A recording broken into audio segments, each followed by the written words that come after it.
এখানে মূল দায়িত্বে রয়েছেন হাসনাত এবং সার্জিস আলম। তাদের মাধ্যমে আপনারা আমাদের অফিসে এসে যোগাযোগ করতে পারেন।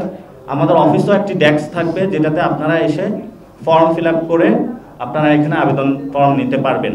তা আমাদের যেই আবেদন ফর্মটা রয়েছে সেটার আমরা মূল্য রেখেছি 10,000 টাকা, সর্বনিম্ন 10,000 টাকা। কেউ যদি বাড়িয়ে দিতে চায় তাহলে উনি বাড়িয়ে দিতে পারবেন। তবে জুলাই আহত এবং যারা শ্রমিক, কৃষক, কুলি মজুর রয়েছেন আমরা তাদেরকেও সংসদের এই প্রক্রিয়াতে অংশগ্রহণ করতে চাই। সেই ক্ষেত্রে তাদের জন্য আমরা ফর্ম, যেটা আবেদন ফর্ম, এটা নটটা একদম ফাইনাল নমিনেশন ফর্ম, সেটা ফি রেখেছি আমরা 2,000 টাকা। অর্থাৎ আপনারা জানেন যে আমাদের দলীয় আমরা চাঁদাবাজি, সন্ত্রাসের বিরুদ্ধে রাজনীতি করতে চাই।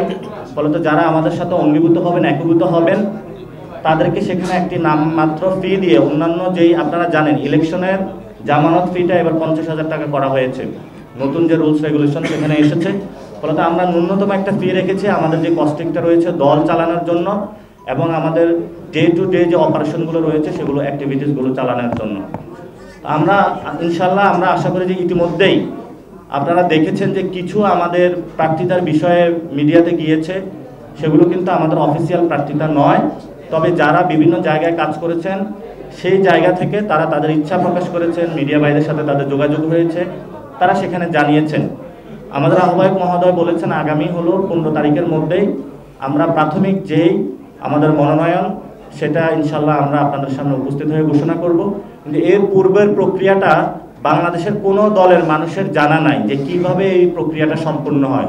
আমরা মানুষের সামনে এই প্রক্রিয়াটা স্বচ্ছভাবে করতে চাচ্ছি।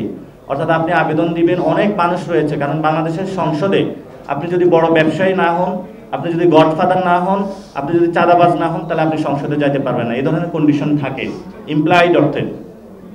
কিন্তু আমরা সেই দুর্বৃত্ত জায়গা থেকে বেরিয়ে আসছে যারা স্বচ্ছ এবং সমাজের আলেম সমাজ, সমাজের নারী সমাজ এবং সমাজের শ্রদ্ধেয় যারা ব্যক্তিবর্গ রয়েছেন, যারা কমিউনিটি লিডার রয়েছেন, আমরা তাদেরকে সংসদে নিয়ে যেতে চাই।